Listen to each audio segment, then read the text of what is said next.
how we should control the fast when we the one who bought it. Black Americans, come here. Come here. This is a message for y'all, especially my Black American women. Come here. Listen. I think it's time for us to show how strong and how powerful the Black American dollar is, since they don't believe us. I think it's time to boycott the braiding shops. That's what I think it's time to do.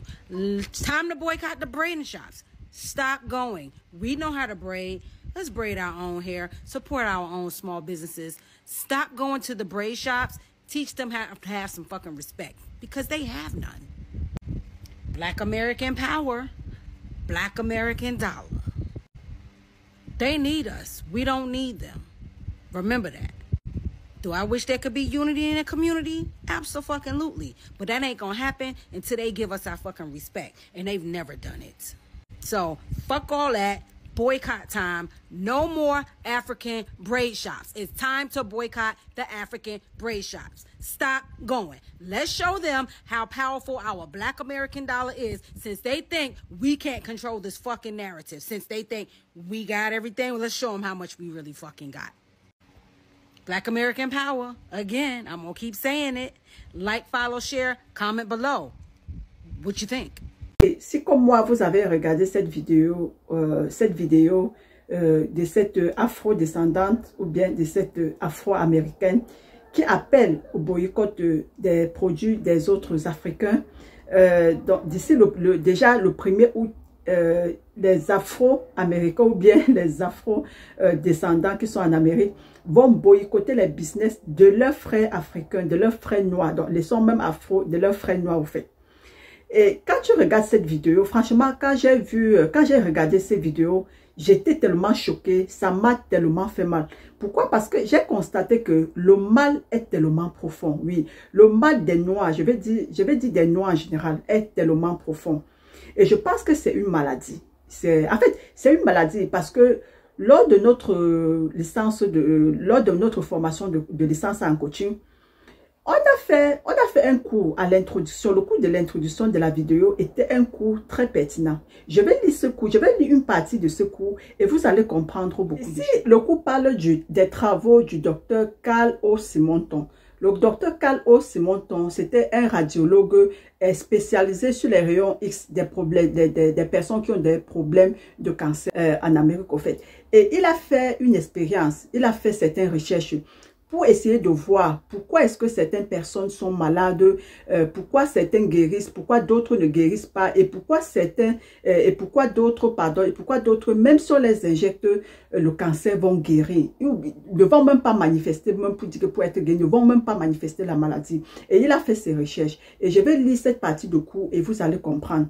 Le docteur Carl O. Simonton, radiologue américain spécialiste du traitement du cancer par rayon X, a entrepris une étude comparative sur 4 groupes de personnes qui sont 1000 malades atteints de cancer, 1000 personnes qui n'attrapent pas le cancer quoi qu'on fasse, 1000 personnes guéries d'un cancer et 1000 patients n'ayant pas guéri malgré les traitements. Après de longues et riches analyses, il parvint aux conclusions suivantes. 1. Les personnes malades, qu'il s'agisse de cancer ou toute autre maladie, y compris la pauvreté ou le chômage, manquent de conscience de leur propre valeur aux yeux de Dieu et des autres. Elles ont peu d'ambition, vivent au jour le jour, se plaignent continuellement, manquent d'amour et ne savent pas pardonner. Je vais m'arrêter là parce que c'est cette partie qui concerne notre vidéo. Donc, vous avez compris les caractéristiques des personnes qui sont malades. C'est-à-dire, ces personnes, 1. Manquent de conscience de leur propre valeur aux yeux de Dieu et des autres. 2. Ont peu d'ambition. 3. Vivent au jour le jour. 4. Se plaignent continuellement. 5. Manquent d'amour. 6. Et ne savent pas pardonner. Si vous regardez toutes ces caractéristiques que le docteur Carl O. Simonton a constaté après ses recherches sur des personnes malades, vous allez constater que ça, ce sont les mêmes caractéristiques que des personnes noires que les personnes noires, que les personnes afro, que ce soit les afro-américains, que ce soit les africains même, que ce soit les afro-descendants, ce sont ces symptômes, je vais appeler ça les symptômes, ce sont ces symptômes-là que nous manifestons. Regardez ce qui se passe aux États-Unis. Vous voyez que les Noirs se retournent contre leurs frères noirs. Comment est-ce que vous pouvez définir ça? Pourtant, nous tous, nous connaissons ce qu'ils vivent là-bas, de quoi ils sont victimes là-bas, ce qui sont victimes tous les jours, au fait, les maltraitances, les abus des policiers et tout et tout. Pourquoi ceux qui sont en train de vouloir manifester pour boycotter le commerce de leurs frères africains, de leurs frères noirs, pourquoi ne pas manifester la même chose contre ceux qui les combattent? Donc, ils vont laisser ceux qui les combattent, mais venir combattre leurs frères africains. Et ce sont toujours, et vous allez constater que les Noirs en général sont toujours en train de se plaindre, quoi. Dans tout le monde entier, on est toujours en train de se plaindre, que ce soit en Afrique, que ce soit en Amérique, que ce soit en Europe, partout. Les Noirs se plaignent tout le temps, n'est-ce pas? C'est comme si les Noirs ne connaissent même pas leur valeur. Donc, tous les symptômes qu'on a cités ici, ce sont les mêmes symptômes que les Noirs dans tout le monde entier manifestent. Bien sûr qu'il y a des cas d'exception, mais ils sont combien? Ils sont combien?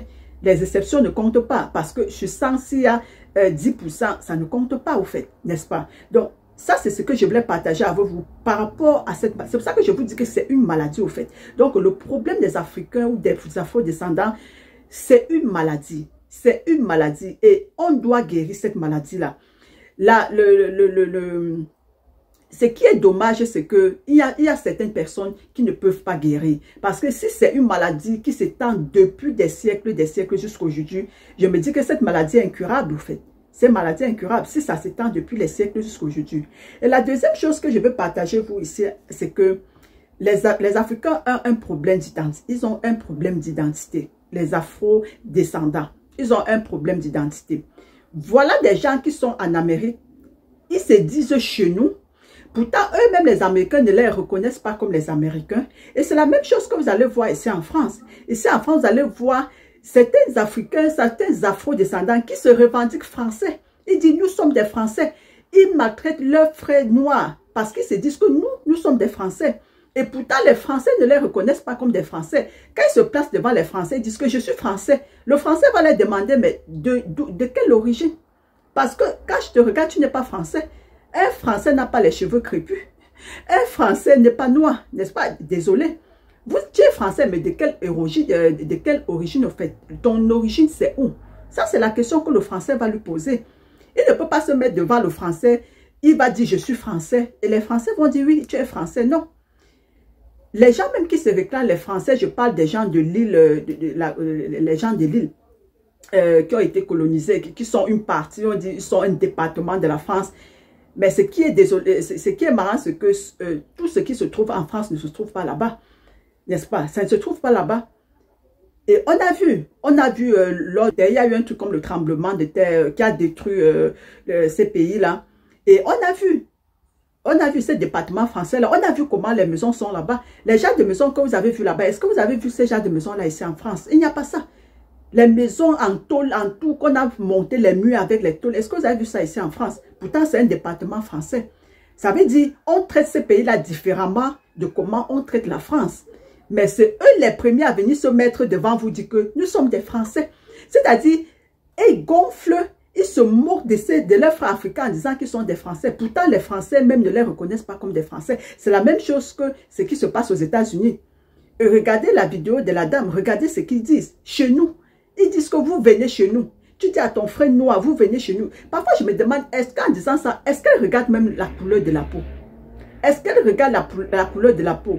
Un Américain whitey va dire oui, il a raison. Mais toi, un noir, tu dis ça à ton frère noir. Vous êtes venu chez nous. Hein? On va vous prouver. On va vous prouver que nous, on est chez nous. Mais toi, tu es chez toi. Les gens même que tu es chez eux ne te reconnaissent pas comme tu es chez toi. C'est tous les jours, vous êtes en train de discuter les identités. Parfois, quand ça vous arrange, vous venez de l'Afrique. Quand ça vous arrange, vous venez des Amérindiens, un truc comme ça. C'est-à-dire, vous avez une perte d'identité. En fait, vous ne connaissez même pas où vous venez. Vous ne connaissez même pas qui vous êtes. Vous ne connaissez pas qui vous êtes. C'est-à-dire, vous êtes perdu. Mais franchement, c'est un problème d'identité. D'abord, donc, Ça, c'est un autre problème qu'ils ont. Donc, hormis la maladie, on a un problème d'identité. On a cette perturbation-là, oui, parce que c'est une perturbation. Et la troisième des choses que j'ai constatée chez les afro-descendants ou les Africains, c'est la jalousie, n'est-ce pas? C'est la jalousie. Et ce qui crée cette jalousie, c'est l'envie. Oui, c'est l'envie. Parce que si vous allez constater tout ça, parce que j'ai regardé aussi un peu certaines vidéos qui parlent de ça, vous allez constater que les business, comme j'ai regardé la vidéo d'une dame qui racontait que les business des Afro qui sont en Amérique actuellement, c'est plus les Africains qui sont venus pour ouvrir ces business-là. Et même pas la vidéo, on a vu notre soeur Nadine, notre soeur camerounaise Nadine, qui est partie là-bas à Maryland. Actuellement, elle a le plus grand centre de salon de coiffure là-bas à Maryland. Un salon de coiffure qui emploie plus de 100 personnes et qui a plus de 600 coiffeuses. Elle a minimum 600 clients par jour. Et l'autre fille, et il y a même une vidéo d'une autre fille qui dit qu'il faut qu'on boycotte. Elle dit qu'il faut que les Américains boycottent le salon de coiffure de Nadine Bredin là. Qu'elle boycotte ça. C'est-à-dire, les Américains, elles qui se disent américaines, noires américaines, qu'elles ne vont plus aller dans le business des Afro. Donc, qu'il n'y a plus de filles noires américaines qui doivent aller se coiffer dans ce salon de coiffure là. Mais regardez comment le mal est profond. C'est la jalousie. Parce qu'elles ont constaté qu'ils sont là-bas, ils ne foutent rien au fait. Parce qu'ils se revendiquent américains. Et quand ils voient que les Américains, comme eux, ils se disent américains, les whiteys américains, les grands postes, c'est eux qui occupent. Dans les grands structures, c'est eux. Et ils se disent, moi je suis né ici comme toi, whitey, et toi, le poste que tu occupes, moi je ne peux pas occuper. Donc au lieu de se battre pour s'en sortir ou bien pour créer leur business, ils sont en train de se battre pour occuper les places que les whiteys aussi occupent. Et maintenant, les gens qui viennent de l'Afrique, les Noirs qui viennent de l'Afrique, ils savent qu'ils viennent, ce sont des immigrés. Et quand tu immigres, ça veut dire que tu ne vas pas te battre au fait. Tu n'as pas honte de laver le sol. Tu n'as pas honte d'aller servir. Tu n'as pas honte de faire tes choses. Parce que tu as une vision claire au fait. Tu es venu te chercher. Et quand tu as des ambitions, ce sont des personnes qui ont des ambitions. Ce sont des personnes qui ne se plaignent pas. Quand on arrive à l'étranger, là, on fait quoi? On ne se plaint pas. N'est-ce pas? On ne se plaint pas. Le travail qu'on voit, on fait. Et on fait en nourrissant des ambitions. On a des ambitions de créer des choses.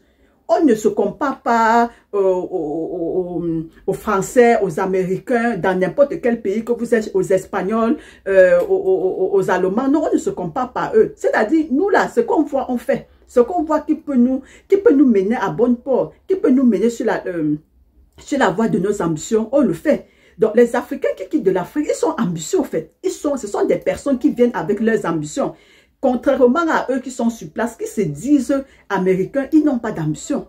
Ou bien qui se disent français, ils n'ont pas d'ambition. Pourquoi? Parce qu'ils sont en train de chercher à être égalité avec les natifs. Je peux dire ça, les natifs, n'est-ce pas? Les gens qui ne les reconnaissent pas comme les gens du pays. Et ce problème même de la jalousie, comme je vous ai expliqué que ça part de l'envie. Oui. Parce qu'ils voient que les Africains, les personnes qui viennent d'Afrique, ils ont des ambitions, ils ont créé des business, ils ont créé des grandes structures. Et ils voient que les gens qui sont venus d'ailleurs sont venus investir.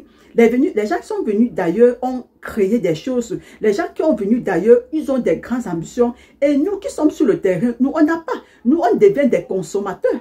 C'est-à-dire, ils sont venus nous trouver et créer. Et c'est nous qui partons acheter chez eux. Et ça crée quoi? Ça crée la jalousie. Ça crée l'envie. Et l'envie crée quoi? L'envie crée la jalousie. N'oubliez pas que l'envie, c'est un mal profond. L'envie, c'est un mal profond. Toutes les crises de jalousie que vous allez voir, ça commence par l'envie. On a vu ça même en Afrique du Sud. Il y a une fois aussi, vous avez compris ce qui s'est passé en Afrique du Sud, comment les Sud-Africains, ils étaient en train de chasser leurs frères africains. Parce qu'ils disent qu'ils sont venus prendre leur business, ils sont venus prendre leur travail, ils ont chassé, ils ont cassé les boutiques de leurs frères africains. Tout ça, c'est quoi? C'est l'envie. Et cette envie a créé la jalousie. C'est la même chose que vous partez même dans nos propres pays. Le véritable problème de l'Africain, c'est l'envie. Et cette envie crée la jalousie. Allez même chez nous, dans nos propres pays. Je me souviens quand nous, on était quand nous, on était partis s'installer dans le Noun, nous on était partis s'installer dans le Noun, on a ouvert notre poissonnerie là-bas. On avait commencé avec 2 congélateurs et en 2 ans, on a construit une grande chambre froide. Une grande chambre froide qui prenait plus de 500 cartons de poissons. Mais imaginez ce qui se passe. Vous ne pouvez pas imaginer ce que nous, on vivait là-bas. C'est-à-dire, nous sommes tous dans l'Ouest. Nous sommes tous dans l'Ouest. Je ne parle même pas, je laisse même le littoral parce que déjà même, je prends l'exemple du Cameroun, c'est grave. Le tribalisme qui sévit. Et tout ça, vous voyez que c'est l'envie. Et comme je vous parlais de nous, quand on avait ouvert notre poissonnerie, il faut voir ce que les Bamous nous disaient. Les Bamous nous demandaient d'aller chez nous. Les Bamous disent, allez chez vous, on va vous chasser ici. Partez chez vous. Parce que là où nous, on était dans un centre, on était dans un petit village qui s'appelait Mal-Antoine. Et pour des personnes qui connaissent le Cameroun, bien qui connaissent le Noun, vous allez connaître. Le centre là, c'était Mal-Antoine. Et on était au centre-ville, quoi. Et toutes les activités qui étaient là-bas, j'ai dit bien presque tous les grands structures qui étaient là-bas, les grandes boutiques, notre poissonnerie était la plus grande poissonnerie. Et même le monsieur qui avait, les messieurs qui avaient les plus grandes boutiques, c'était que les Bamileke. Et il y a aussi, en fait, toutes les grandes boutiques. Et ça a levé la jalousie des gens du coin, quoi. Bon, c'est pas tous quand même, mais certains, ils vont venir vous dire, on va partir, on va vous chasser, vous allez partir chez vous. Mais comprenez combien le mal est profond. Nous sommes dans le même ouest, au fait. Nous sommes des Bamileke de l'ouest. Eux aussi sont les Bamileke de l'ouest, parce qu'ils se disent qu'ils ne sont pas les Bamileke, mais ils sont dans l'ouest. Ils nous demandent d'aller chez nous. Et c'est la même chose que vous allez voir. Les Bamileke qui sont à Douala, qu'est-ce que les gens du centre les disent, du littoral les disent? Allez chez vous, on va vous chasser, vous allez partir chez vous. Les gens du centre vont dire aux gens de l'ouest, on va vous chasser, vous allez partir chez vous. Mais tout ça, c'est dû à quoi? Parce que là-bas, c'est les gens de l'ouest qui investissent. Toutes les grandes boutiques que vous allez trouver là-bas, tous les magasins, tout ça, ce sont les gens de l'ouest qui ont ça. Et ça crée l'envie. Et cette envie crée la jalousie. Voilà pourquoi le mal des Africains est profond. Voilà pourquoi le problème... En fait, l'ennemi de l'Afrique, de l'Africain, c'est l'Africain même. Ce ne sont même pas les Wati, ce n'est pas les Blancs. Je suis désolé. L'ennemi de l'Africain même, c'est l'Afrique. C'est l'Africain, ce n'est pas les Blancs. Donc, vous voyez combien... Franchement, quand j'ai vu cette vidéo de boycott, ça m'a fait un mal. J'ai tellement eu mal. On dirait même que c'était à moi qu'on s'adressait parce que je me suis dit, mais en 2025, les Noirs qui se retournent contre les Noirs, pendant que les Noirs sont en train de lutter pour obtenir la place dans le monde, il y a aussi les Noirs qui se retournent contre les Noirs disant que vous n'êtes pas chez vous. Mais quand même, je ne sais pas si vous aussi vous avez regardé cette vidéo de boycott, parce que je pense que presque dans tous les pays d'Afrique, c'est pareil. Il y a toujours les mêmes gens du pays qui se retournent contre leurs mêmes frères, soit disant vous n'êtes pas chez vous. C'est-à-dire nous tous, on est Camerounais. Et d'autres Camerounais vont vous dire, allez chez vous. Au Cameroun, d'autres Camerounais vont vous dire, allez chez vous. Pourtant, vous êtes dans le même Cameroun. Simplement parce que vous n'êtes pas du même village. Simplement parce que vous ne venez pas de la même ville. Mais c'est votre Cameroun.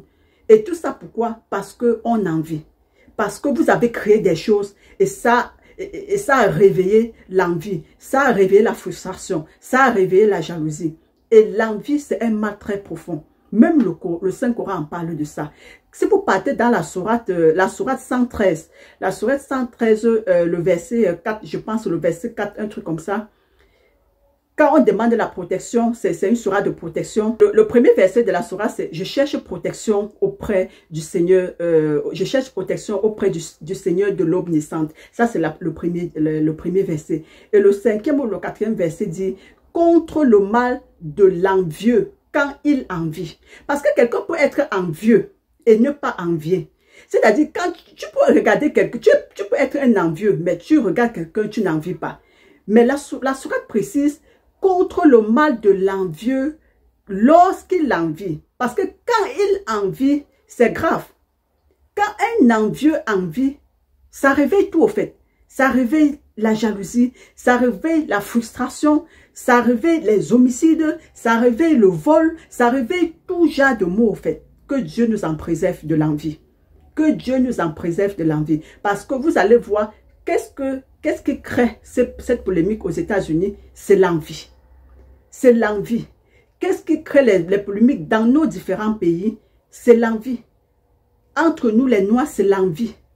Allez même dans les familles. Qu'est-ce qui crée les polémiques dans les familles? Quand on voit que dans ta famille, tu lèves un peu la tête ou bien tu es un peu différent des autres, c'est quoi? C'est l'envie. Et l'envie crée la jalousie.